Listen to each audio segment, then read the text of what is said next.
That's where that faith comes into play. Faith is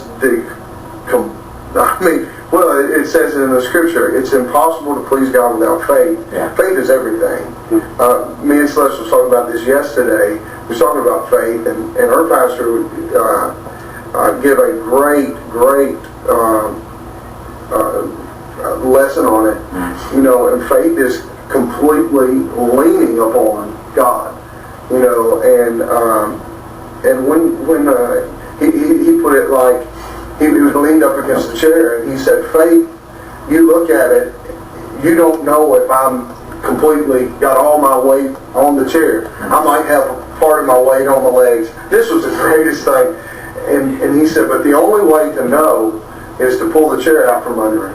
And if I've got all my weight on the chair, then you're going to know that my faith was in this. This is what I was leaning on.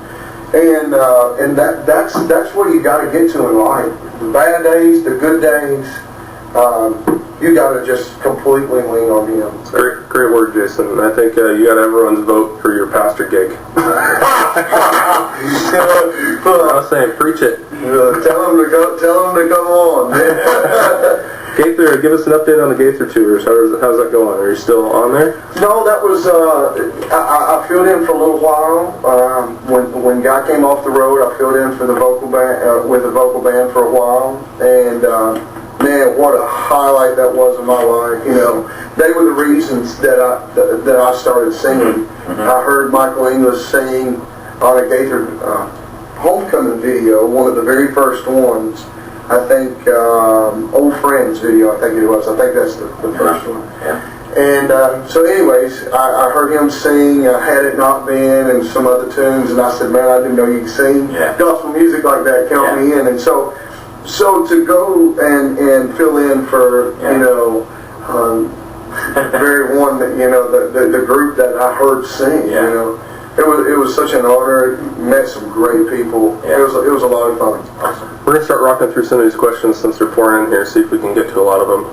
Let's move on to the new album. What's different about the new record? We might have talked about this, but a little bit. But hit about the new record. What does it sound like? What's new? And well, if you liked some of our old stuff, you know, that we did, some of the older tunes. It's got a lot of story. There's a lot of story songs. How many songs are on, Jason? 12 altogether. Okay.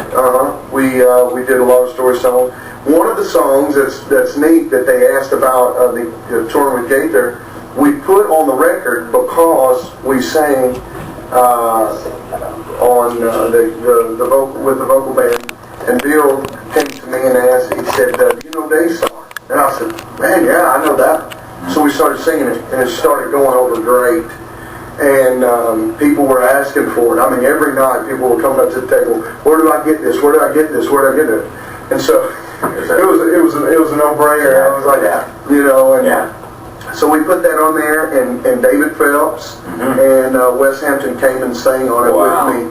So the vocal band came and sang on it. We're looking forward to that. Absolutely. I think this is a great question. What strengths does this album give birth to? Just a great way to word that question. Write that down the last couple of hours.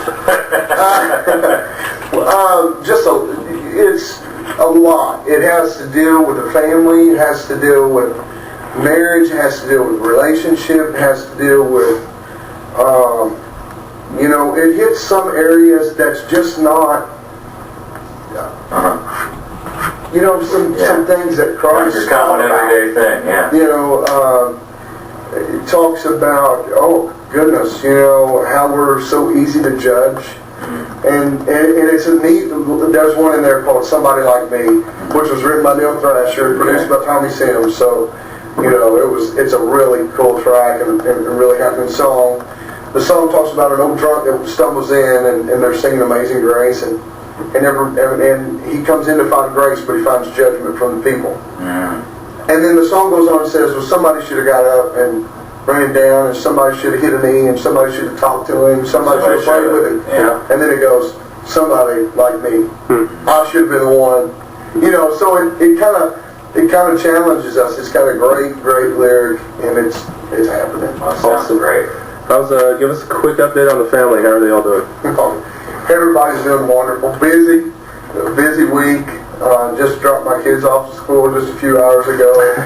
My wife's out shopping for a dress for the Doves. Getting me some shoes and a belt. So let's talk about the Doves. Are you going to be playing a Gibson guitar Thursday night? Sharon Walker. You're performing? Sharon Walker. I'll be playing it Tuesday. Sharon Walker says hi, as well as Brian Wilson. Yeah. Oh, Brian's on. Yeah, Brian traveled with us. Okay. He's from Lee University. Okay. He traveled with us. Him and a young lady by the name of Lacey traveled with us. And Hey, Brian. was a great guy, just a great, powerful man of God, and he really helped us get this thing started. Sounds like you're surrounded with great people. Man, I've been very blessed that God has allowed, one thing about it is, God puts people in your life, and one thing you can't buy is favoritism. Right. There's a question, a follow-up question that goes right along with that. As far as someone in your life that is a mentor to you, is a real godly man, male influence, is that in your life, and do you have a strong influence there? Yeah, I have quite a few actually. One that always comes to my mind is how you hear the saying, you don't know what you have until it's gone. Yes, and totally, completely. I have two grandfathers that's gone on to be with the Lord. My dad's dad was just a humble, great man. He was an alcoholic all of his life, except for the last 10 years he got saved. And I don't think anything more beautiful than that either. And somebody getting saved like that. Yeah, one of my dad's revival meetings, he gave his heart to the Lord. And so he was a great man. He had a soft, tender heart. But the wisdom he passed along will stay with you. Oh, absolutely. Yeah. And then also my mother's dad, which I spent probably most of my young years on the farm. When school was out, I went to my granddad's and grandma's. I was always with them, working on the farm. Yeah, good times. Grandma's food. Yeah, grandma's food, and also, we grew up kind of,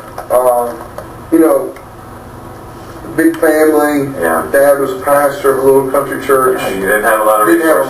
No, not at all. And so when I would go there, Granddad, he'd always say, "Come on, get in the truck." He had an old Ford truck. Mm-hmm. We'd jump in the truck, we'd go to McDonald's, and he'd throw me a 20 and say, "Go in there and get whatever you want." And I'd go in there and get 20-piece McNuggets, come out and eat every one of them.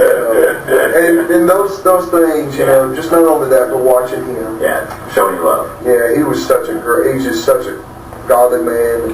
That was a great question. Thank you for answering that. We want to close to see if you will sing for us for just a little bit.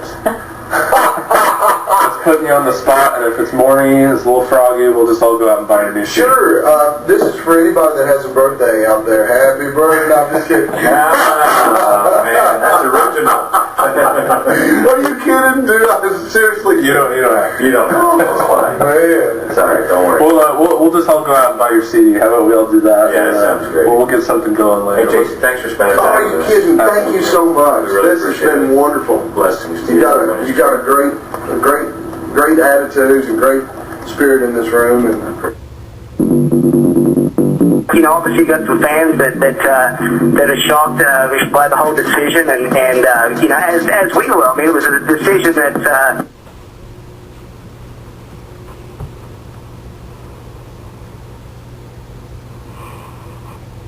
It wasn't obviously something that was made